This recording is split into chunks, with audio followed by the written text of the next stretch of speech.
a vaccine and biological pharmaceuticals in support of far-reaching measures towards keeping all of mankind safe. Speaking at the first World Bio Summit in Seoul, South Korea, the president, however, made a case for speedy takeoff of the mRNA vaccine technology project. The International Fund, federal government in areas of agricultural activities and rural development. IFAD and the federal government are currently financing a value chain development program that is in Pakistan culture and rural development. Mohammed Mahmoud Abubakar says Nigeria, through the IFAD partnership, will achieve the desired goals under the special agro-processing zones. A good working relationship between the principal and deputy is critical in ensuring smooth running governance at all tiers of government. This came to the fore at the unveiling of a book titled Deputizing and Governance in Nigeria, written by the Kano State Governor Abdullahi Ganduje. Speakers noted that Nigeria's contemporary political history is reflected in the book, with tales of incumbent deputy face-off, which occur at national, sub-national, as well as local council levels. While commending the author for the book, which will be a reference point for a harmonious working relationship between public leaders, they regretted that most times the frosty and acrimonious relationship between the two do not just leave behind lacerated scars, but constitute a serious threat to the peace, stability, and development of the geopolitical space. And United Kingdom's new Prime Minister Rishi Sunak, in his first speech, says the UK is facing a profound economic crisis and has been chosen to fix some of the mistakes. Speaking at number 10 Downing Street, he said, "Trust is earned, and I assure Britons that I will earn their trust." In a short farewell speech, Liz Truss defended her legacy of trying to push through tax cuts and said leaders needed to be bold. Rishi Sunak, selected by Tory members of Parliament on Monday, is UK's third Prime Minister in 7 weeks after winning a Tory leadership contest triggered by Liz Truss stepping down. These are some of the stories trending on the hour. Thanks for watching. I am Charles Alpha.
As the race for Asoro presidential villa gathers pace, we enter the phase of real negotiations between the would-be helmsmen and the voters. Campaign manifestos are being scrutinized and in some cases criticized by the interested, the antagonistic, and the ambivalent. Of course, not everybody is on the same wavelength, even when they swim through the same waves to get to the political shores of destiny. Also, political update today: floods in many states leave a cascade of tears and blood. Many say it has joined the key issues on the ballot in 2023. Then there's the issue of pending cases and the chances of affected candidates in the 2023 elections. Let's get sail. Let's get to set sail now. I beg your pardon. My name is Fisayo Gunfui. Welcome.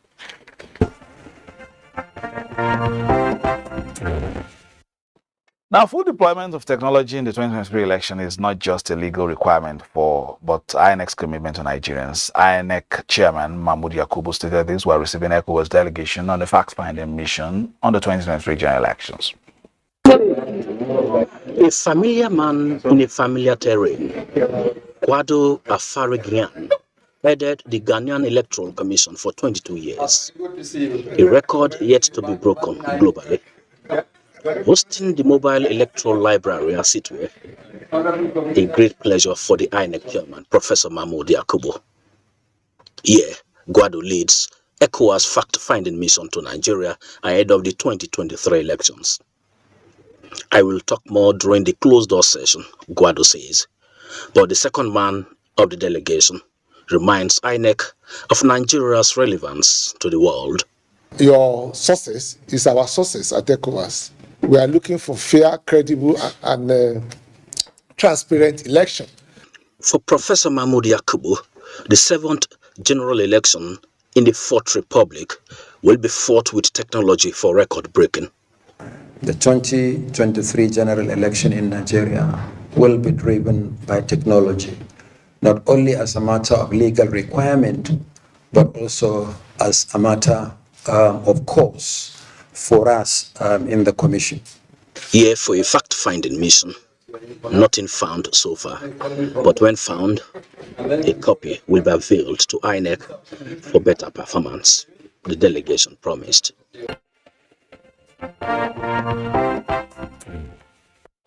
If anything is found, I'm sure you would find out. So we watch, and of course, you'll be giving us the updates. Now, also, the presidential candidate of the APC, Bola Ahmed Tinubu, has met with business and religious leaders in Kano to chart a way forward for Nigeria and ensure the peace and progress in Nigerian communities. This part of the country, in our politics, Kano is a gateway. This is the first interactive session the APC presidential flag bearer is having with relevant stakeholders during his 3-day visit to Kano. It is preparatory to a mega rally coming up at a later date. The dinner was used by the business community to present their concerns and demands. Mr. Tinubu assured that economic rejuvenation is key in his agenda and their recommendations will form part of his policy implementation strategies. Can you create 6 economic centers and leave Kano behind? No, it's not possible. It won't be successful. He also sympathized with Kantunkwari traders and other people affected by this year's flood disaster and announced a donation of 100 million naira. Governor Abdullah Umar Ganduje told the presidential candidate that Kano is an APC stronghold and the party will enjoy voters' mass support.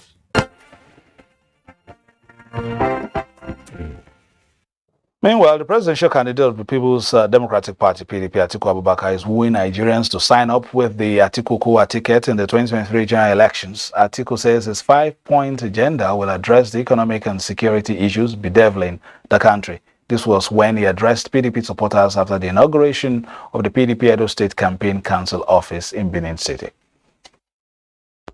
A crowd of People's Democratic Party supporters thronged the Samuel Gbamuda Stadium in Benin City to receive Alhaji Atiku Abubakar on his visit to Edo.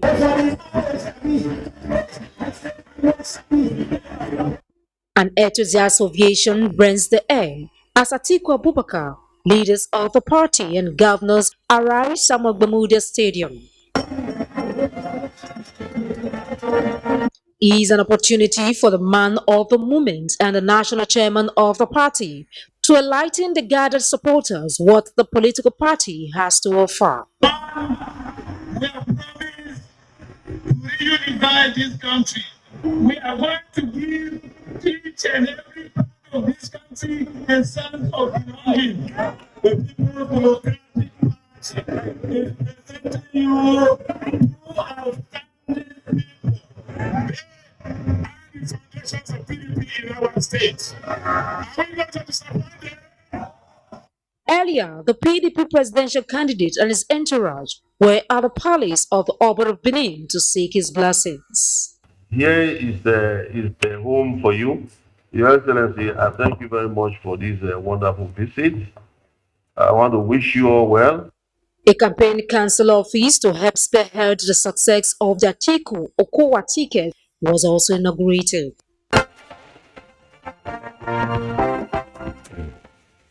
Labour Party presidential candidate Peter Obi has appealed to the federal government and the international community to swing to action and intervene in the flood situation in the country, which has devastated many states, including Bayelsa State. This is not the best of times in Bayelsa State as the flood continues to put a stranglehold on the people, many of whom are now displaced and their livelihoods compromised. However, the cries of Bayelsans have not gone unheard as the nation and indeed the international community are now well abreast with the situation of the flood, which has taken the dimension of a disaster. Presidential candidate of the Labour Party, Peter Obi, who was on a sympathy visit to the government and people of the state, encouraged and assured them that they are not alone in this trying time of their lives as people are concerned about their plight. I encourage you as you go through this difficult in all of us. It is important to remember those who have lost everything in prayer. That is why for Nigerian, that's why I say we cannot continue campaigning in adversity. Bayelsa State Governor Senator Doye Diri appreciated Peter Obi for the visit and called for partnership with the federal government for a lasting solution to the perennial flooding challenge in the state. At the Osbo Lake Internal Displaced Persons Camp, flood victims were elated to see the presidential candidate of the Labour Party, Peter Obi, in company of the state governor to sympathize with them.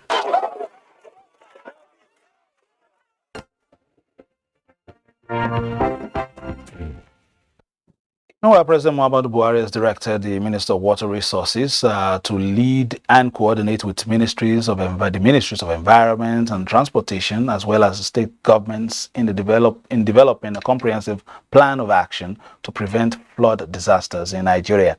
The President's directive, which was conveyed to the Minister in a letter signed by his Chief of Staff, Professor Ibrahim Gambari, said the plan should be presented in 90 days. A statement by the Senior Special Assistant to the President on Media and Publicity, Malam Garba Shehu, says the President regularly receives updates on the flood situation in the country and restates his commitment to addressing the challenges caused by the disaster.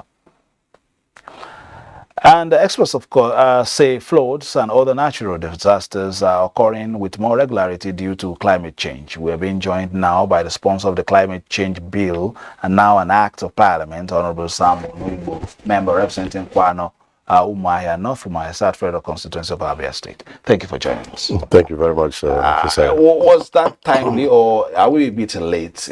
Because what are the instruments available to us to mitigate, these side events and what we should be doing at the sub-national level, for instance? Thank you very much. The Climate Change Act is almost all-encompassing in that it factored in the roles to be played by the sub-national levels in coming up. In that, in the National Council on Climate Change, you have the chairman of the Governors Forum, to capture the interest of the states and be able to convey to them whatever resolutions, policies, actions that are to be taken. And then you also have the president of the Association of Local Governments of Nigeria. So that's the last phase or the last tier. All these people are on the council. So whatever resolutions, whatever actions that are taken or that are supposed to be taken, it's easy for this to be conveyed to the 774, local government chairmen and then to the 36 state governors. So this is how it is captured. But the other aspect is that these subnationals always get, allocation from the ecological fund. Well, some of the questions that we are beginning to ask that are supposed to be interrogated thoroughly is what have they been doing with the allocations they've been receiving over the years? So in doing this bill, we factored all these things in so that all phases, all sectors are captured. If we play our rules according to maybe you are in local government and you do what you're supposed to do, clean the area you're supposed to clean, you are in state government, you help create the drainage system that's supposed to reduce the trouble coming from this kind of flood. And then the federal government now does its own. I'm sure that we'll be able to tackle this and reduce it to the barest minimum in the future. At the humanitarian level, what are the challenges? Well, the challenges are this. For instance, right now, you can see that we're having so many IDPs all over the place. So it's for nations, individuals, philanthropists to come in and make sure we are able to provide for these people and eliminate the danger of having, been dislocated from their place, joined with health issues like cholera and all that, which of course you cannot avoid at a time like this when the flood has, really, really tumbled things upside. But in terms of instrumentality, is it enforced now? Of course, we have the law and we have the act, but now are we already, have we put it in action? To a large extent, yes. In that Mr. President has appointed a Director General for the National Council on Climate Change. That has been done. And then Mr. President, during one of the fake meetings, announced the inauguration. However, I think there's need for this to be clearly, delineated, broadened, in such a way that the ministries, departments, and age board, because what the act, plans for, conceives, is to have, we have Ministry of Environment, Agriculture, Transportation, Water Resources, Women Affairs, and of course the Office of the National Security Advisor, the Central Bank Governor, and all that. And of course you come to the Chairman of the Governors Forum, the President of the Association of Local Governments of Nigeria, and then the private sector, their representative, then youths, women, disabled, so that we have a comprehensive situation where when policies or a direction is set in motion, then actions are taken. So I do not know whether all the people who are supposed to make up this council, whether they've been appointed and truly inaugurated. You mentioned the National Security Advisor there. Are there security threats as well as a result of this natural disaster? Absolutely. It's becoming very clear to us. When we had the challenge in 2012, and, about 2.1 million people were dislocated, and then we lost about 363 people, but the economic cost was huge. We hadn't even recovered from that before this one came. Security is almost part of climate change. If you go back to about 3rd June 2009, when the United Nations Council debated this issue and passed a resolution, they captured the danger in Resolution 63281. That look, security is part of climate change. Because let me give you 2 instances. One, as climate change devastates areas, brings drought and desertification, people are pushed. Headers are forced to move. The area becomes ungovernable and is now taken over by non-state actors. And some of these people come down. Now, when headers and farmers clash, you can see what it has brought to the nation.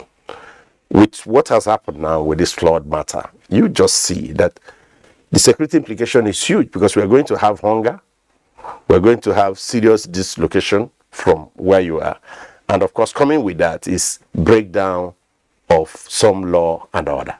All right, let's move forward a little, and before we come back to a bit of politics from your side, coalition group known as Downroad Organization Network says it will mobilize massive support for APC presidential candidate Asiwaju Bola Ahmed Tinubu. The group had a meeting and a press conference with its members from 19 states in the northern part of the country in attendance. Members of the group say the APC presidential flag bearer has the credentials and the track record to deliver on his campaign promises. No doubt, voting Tinubu will solve the problem of Nigeria's economy. We believe Tinubu is the only answer to restructure the Nigerian economy perfectly. And if we consider the history of our democracy as a country, Asiwaju is one of the few Nigerian politicians with a wide perspective and distinct attributes of being a political heavyweight of Lagos and its neighboring states. Beyond that, he extends his political reach to the northern parts of the country. With all this, we understand that Bola Ahmed Tinubu is the best candidate among all presidential candidates in 2023.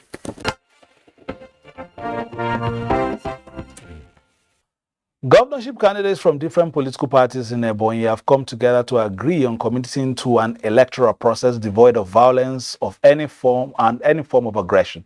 They are of the opinion that service to the people should be a matter of choice and not force. Independent National Electoral Commission should take cognizant notice of the dire situation in Ebonyi State with a view to evolving necessary containment measures ahead of the 2023 polls in the state. We appeal to all our supporters to remain calm and not take the law into their hands. All right, for the last line and this second part of our discussion, we now have to come to some of the worrisome developments that we've seen in, recent times. Many politicians who want to be on the ballot in 2023 are still having issues in court. You are one of them. Will this affect the voter now? Because as it is now, it seems as if this is is a new cycle in Nigerian, electoral processes. You campaign, you go for election. At the end of the day, it ends up in court before we finish the cycle. Yes, it is indeed a new cycle, and then added to it is the fact that the Electoral Act 2022, left some kind of provision, made it possible for people who have challenges either from primary election and all that they should be able to go through it before the general election. However, from what we are seeing in some of the courts, I think there are some concerns that, well, despite the efforts to ensure that we have proper electoral legal framework, a few of the courts have been looking for a way to undermine that. So, all right, let's come to your party, Abia Central, for instance, the Central, race. You were one of the participants as well. But at the end of the judgment, for instance, we can't see a clear-cut decision as to who the representative of your party is as far as, that race is concerned. What is happening and where we go? Well, where we're going is a simple thing in that, well, you do primary election in line with Section 84(1) of Electoral Act 2022, which says that any political party seeking to nominate a candidate for this election under this act shall hold primaries for all aspirants and for all elected positions. And such primaries shall be monitored by INEC. So by that, we were lucky to participate in a primary election which took place on the 28th and extended to the 29th.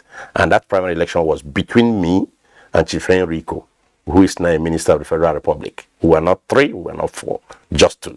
So by today, I'm the only person left. And I won the primary election. Pulled out? Was that the case? Well, Senator Kechimwog withdrew in writing. Then Chief Kesu Waja took ill, was not able to make it, and unfortunately that sickness killed him. So it's just myself and Chief Enrico, and I defeated Chief Enrico, and he's been appointed a minister. So to now see that someone who never participated in the primary is now brought like a UFO to land and say, I'm the claimant to the ticket, is still part of what we are still expecting the legal system to resolve, because we were surprised that the judge went on a voyage and was talking about something. I don't even know whether the judge is now saying that the INEC report that certifies that I was elected as a candidate of the party APC for Abia Central. I do not know whether the judge by her judgment is saying that the INEC report is not correct. I won the election where one person has been appointed a minister, so I'm alone.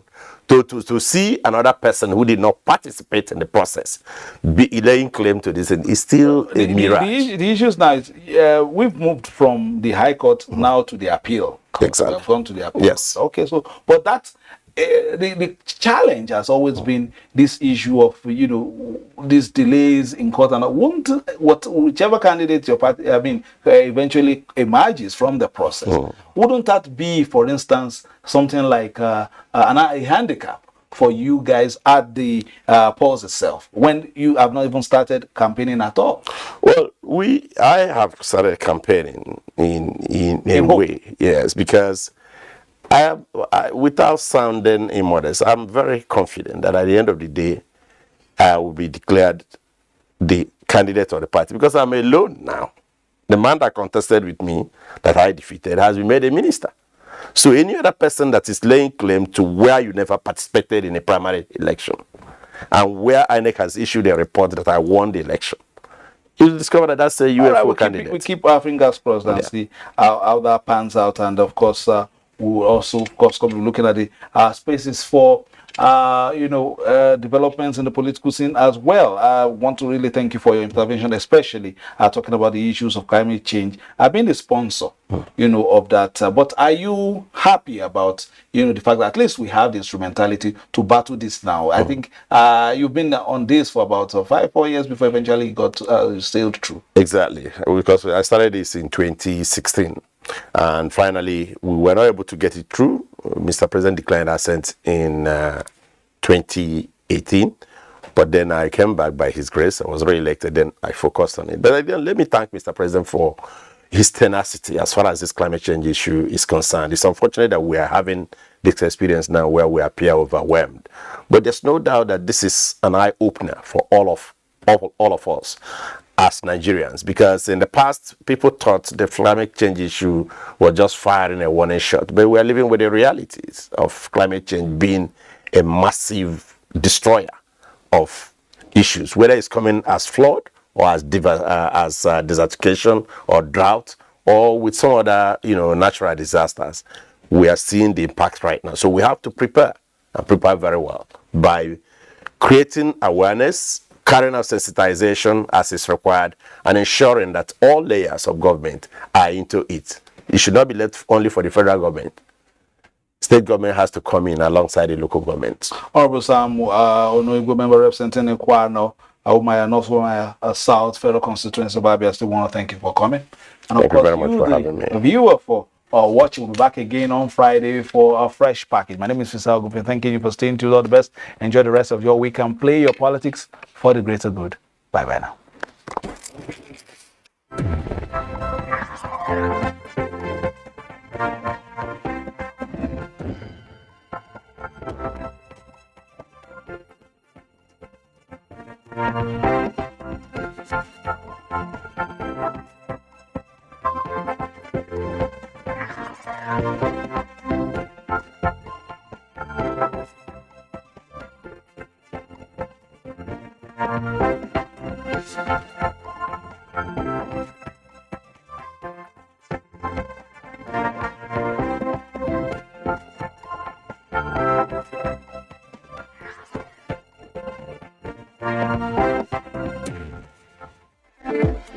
From dusk to dawn, 24 hours a day, NTA International is with you in your living room, office, everywhere and anywhere. We provide the company you desire in terms of balanced and up-to-date news, programs, and the best of entertainment. Tune in to DSTV channel 251, GoTV channel 91, Freeview UK channel 264, or you can download www.visiontv.co.uk. App for iOS or Android. You can also see us on Facebook and YouTube for quality content on the go. NTA International, Africa's window to the world.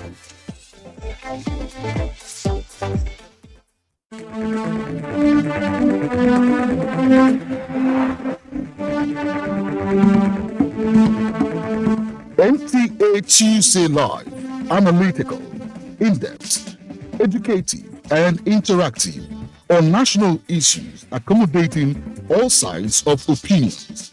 We as a people have understood that we have to fight corruption before it fights us back. Poverty has a financial index, so it should be fought also with a financial weapon. Give it to the social investments program. It has been a very courageous battle. Tuesday Live, every Tuesday at 10:30 p.m. Join us.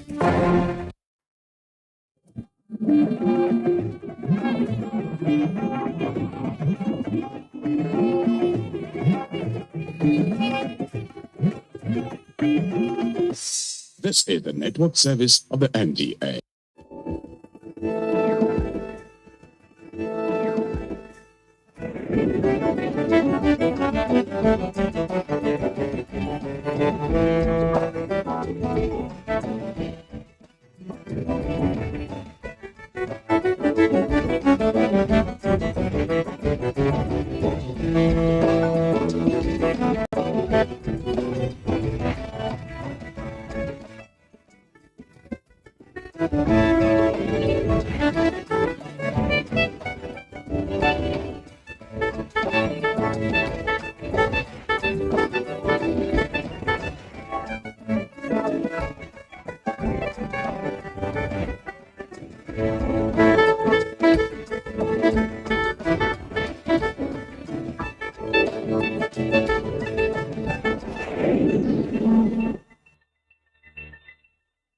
When it comes to the creative talents of the beauty and fashion industry, every day is a good day to celebrate their excellence. And today is no different. It's your weekly survey of style and culture across the globe. I am Onyeka Chioma, and this is Today's Style.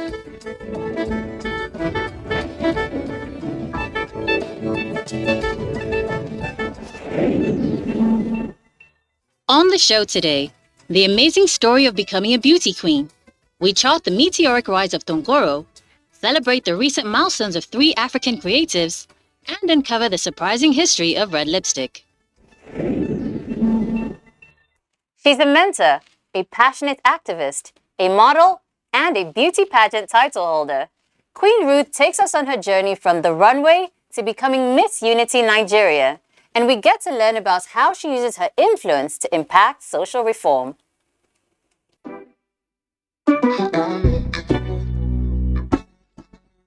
From Benue State, Idoma to be precise.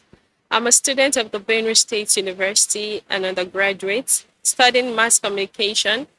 I'm the present queen of Unity Nigeria, and during the pageant, I represented Adamawa State. My earrings, my wristwatch, and my shoes. I can't do without my powder, my mascara, my lipstick, drawing my eyebrow. Yeah, I love writing, and also I love singing. These are not just songs that are already known. These are my own songs. I love Sinach so much. Our songs are so inspiring. The family I came from, their support, their encouragement, and their prayers especially. He walked up to me. I was like, you have the old physique and all of that. You could be a supermodel. Give it a thought. My first appearance was with other models, and when I got there, my fear at first was seeing this huge, big, tall girls, because I just felt I wasn't fit to do that particular event for that night. I was always the shy person, but when I started modeling, I got this shyness off me. It was not easy trying to do the old catwalking thing, and then I mounted the podium. The catwalk was okay. They were happy with what I did, and then that was I had the old courage that yes, if I can do this night, I can do it for as long as I want. Finest Girl Nigeria International. That was 2014. And God helping, I was crowned the finest girl Southwest Nigeria. And that was where the whole pageantry, vision, everything all started from. I went for Queen of Peace and Unity Nigeria, hoping to win also, but came back home with Queen of Peace and Unity Tourism. I felt a bit discouraged. But one thing that kept me going was my passion. So I saw the advert of this Queen of Unity Nigeria. I went for it, got the phone, got screened. I was sent a text then to come to Lagos. The whole journey from Benue, Makurdi to Lagos, I had to sleep at the park that very night. I came into the park, that was 2 a.m. And 2 a.m., where was I even thinking of going to? I called the camp manager, and he was like, you have to stay at the park because it's for your safety. Lagos is risky. Then the next morning, I didn't sleep. My eyes were open till 4 a.m. And I was thinking I was going to go into the room, like they were going to consider me coming all the way from Benue, and okay, fine, let her